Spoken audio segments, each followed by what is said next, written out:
Okay, so let's talk about something we all do every single day. Lifting, carrying, moving stuff around. Groceries, boxes, maybe even the kids.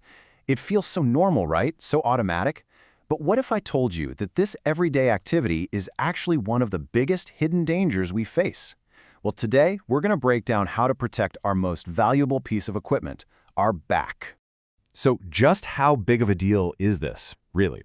The numbers might honestly shock you.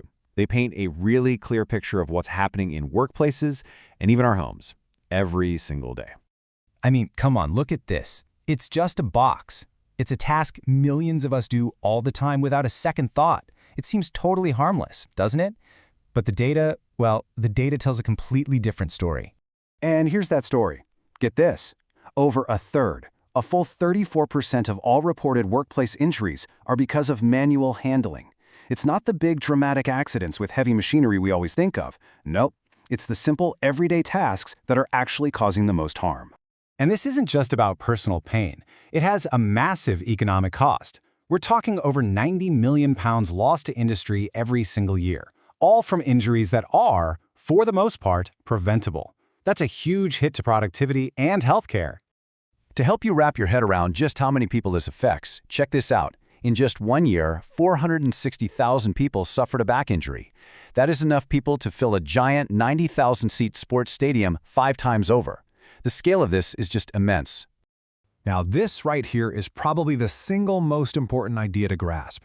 Most back injuries don't happen because of one big, dramatic lift gone wrong. They're cumulative. It's like death by 1,000 cuts. It's the thousands of little improper movements, that tiny twist with the shopping, that awkward reach for something on a shelf, that slowly, quietly add up until one final tiny movement is the straw that breaks the camel's back. All right, so to figure out how to protect our back, we've got to understand the incredible machine we're working with. And here's the kicker. Despite what you might think, your back is actually one of the most delicate, brilliantly engineered structures in your body. Let's see why. So your spine is basically a stack of bones, right? Those are the vertebrae. And in between each one, you've got these little jelly-filled cushions called discs that act like shock absorbers. And of course, running through the middle is the all-important spinal cord. The whole thing is designed for incredible flexibility, not for raw, brute force strength. Now let's get into the physics, because this is where it gets mind-blowing. Just standing there, perfectly straight, puts about 50 kilograms of pressure on the discs in your lower back. But the second you bend over at the waist, just bend, not even lifting anything yet, that pressure skyrockets to 300 kilos. That's a 6-fold increase before you've even touched the object.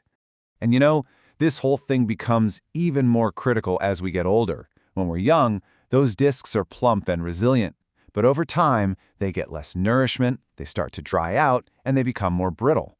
All of a sudden, that 300 kilos of pressure from a simple bend can be enough to make a disc rupture, press on a nerve, and cause some serious debilitating pain. Okay, that all sounds a bit grim, I know. But the good news is we have a really powerful tool to fight back. There's a simple, systematic way to think before you lift, and it's actually part of a legal framework designed specifically to keep you safe. The law is actually pretty straightforward. Step 1, avoid the manual lift if you can. Is there a trolley? Can you get help? Step 2, if you can avoid it, you have to assess the risk. And finally, step 3, you have to reduce that risk as much as humanly possible. This isn't just red tape, it's a game plan for staying safe. And the heart of that assessment is a super easy to remember acronym, T.I.L.E. That stands for Task, Individual, Load, and Environment. Let's quickly break down how using this little checklist gives you a full picture of what you're up against. First up, T is for task.